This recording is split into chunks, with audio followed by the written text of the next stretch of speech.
Hey love, and welcome back to another video. I am Pauline for those of you who are new here, and I am happy to have you here. We're going to get straight into it. Today we're going to be talking about low porosity locks, how to care for your low porosity locks.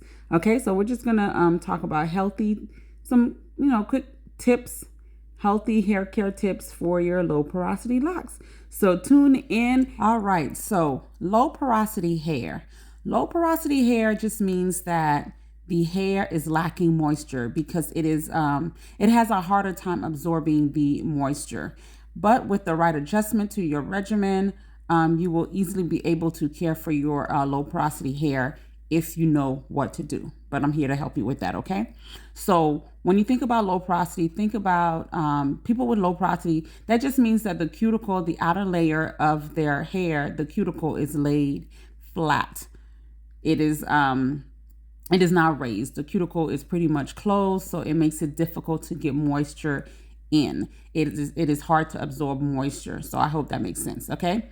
So low porosity hair is water resistant. It can be a bit more difficult for the hair to, so there are some people, there are a range of porosity, right? We have low porosity, normal porosity, and then high porosity. So if you have low porosity, your cuticles are laid flat, and it just means difficult for your hair type to absorb moisture, including products. So when you're using products, it's hard for it to absorb as well. Okay, so someone with low porosity hair, you'll notice that products tend to sit on the hair, on the top of the hair. It's just sitting there. It doesn't penetrate. It doesn't absorb. It just sits on top of the hair.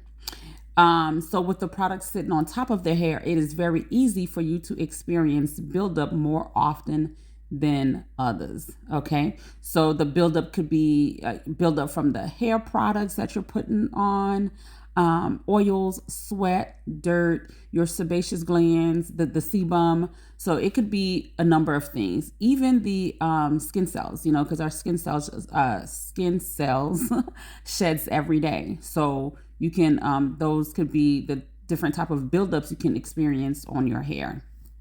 So because of that, your hair will most likely look or feel oily or greasy because whatever you put on it or whatever the environment pushes on it, it just sits on top of the hair. It doesn't absorb or do anything. So that's why it might feel oily or greasy, or it might even look that way as well.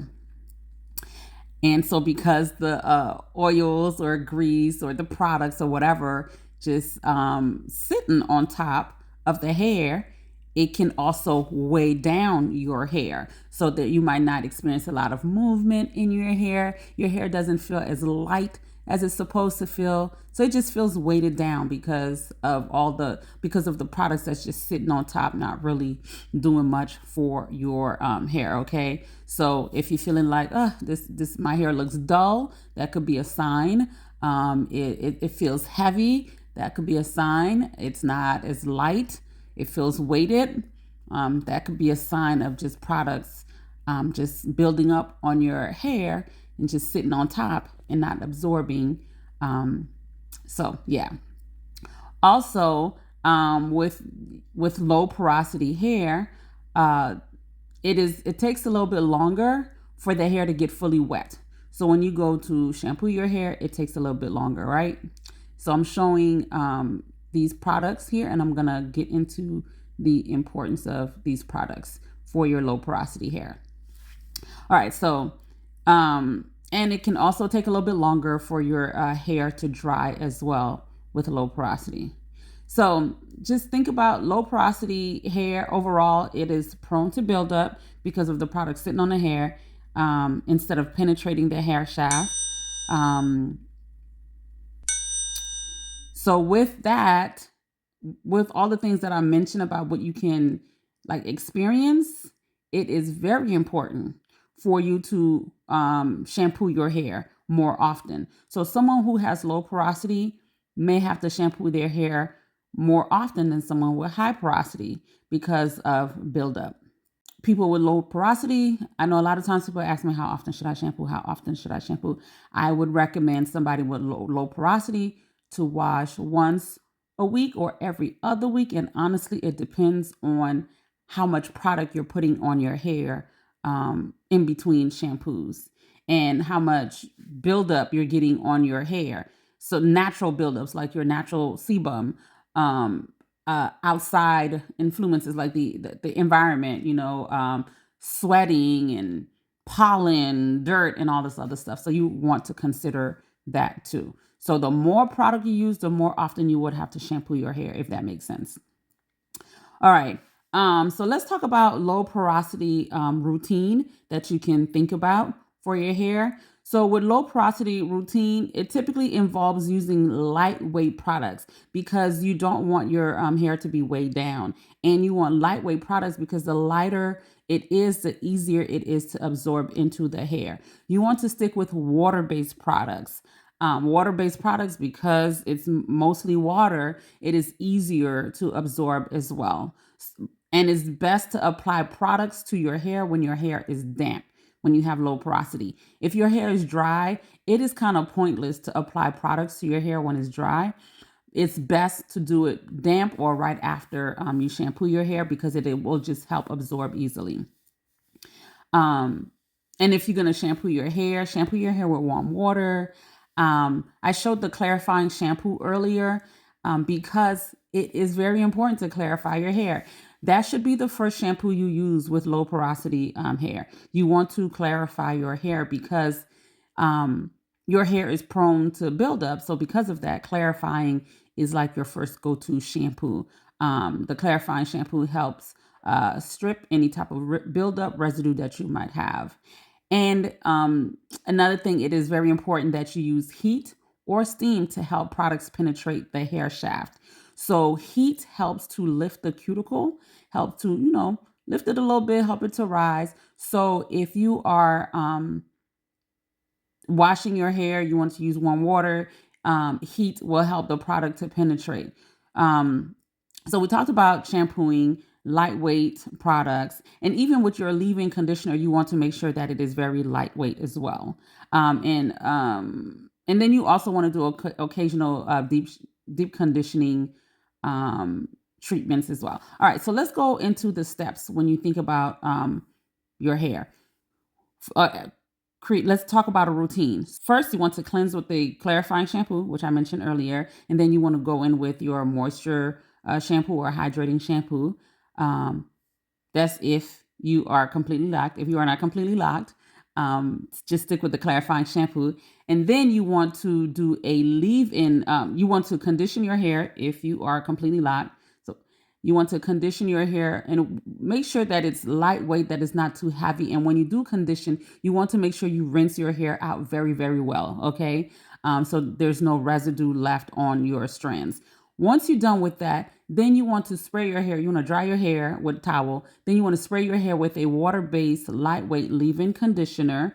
And I would recommend with that leave-in conditioner, sit under a steam-heated steamer, dryer kind of thing. And you want that steam to be actual steam for hair, not facial steam, because the facial steam is the water molecules is too thick for the hair. So you need an actual hair steamer.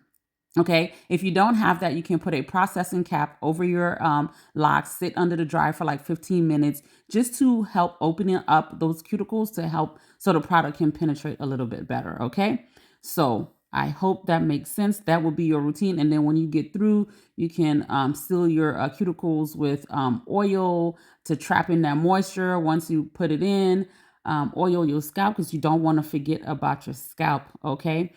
And I would recommend deep conditioning your hair once a month or every other month just to help with moisturizing your hair. But that deep conditioner under the heater is going to help the best, okay? So the hair hack that I was telling you about, it is that when you think about low porosity, the hair hack is lightweight and heat. If you can think about those two things and keep those things in mind, you will be okay, all right? Okay, so be sure to like, comment, and subscribe if you have not done so. If you have any questions, leave your comment below. I am happy to help. Let's continue the conversation in the comment section, okay? Also, I wanted to let you guys know I did something new in 2025 that I'm so excited about. I have created a Loc Education membership. Yes, a Loc Education membership for people who really want to go deeper into the science of hair and understanding the loc journey. So this is for locticians, but if you are a loc enthusiast that really enjoy hair and enjoy learning about locs and want to really support your own locking journey, this is for you too. So if you are interested, the link will be in the description below where you can click to learn more. We will meet weekly via Zoom where you can learn about hair, the science of hair, how hair affects the locs, and how locs form over time based on the type of hair you have. So yeah, and if you're a loctician, this is going to help you be able to support your clients during their, loc journey. You will also have monthly videos, monthly training on different things. So whether it's the anatomy of hair, the anatomy of scalp, we go way deeper than what I do on YouTube. I know I share a lot on YouTube, but baby, this is just the surface, okay? There's so much more to learn. So if this is something you see yourself, you want to learn more about, you want to be the go-to loctician for your clients, click the link below and get started.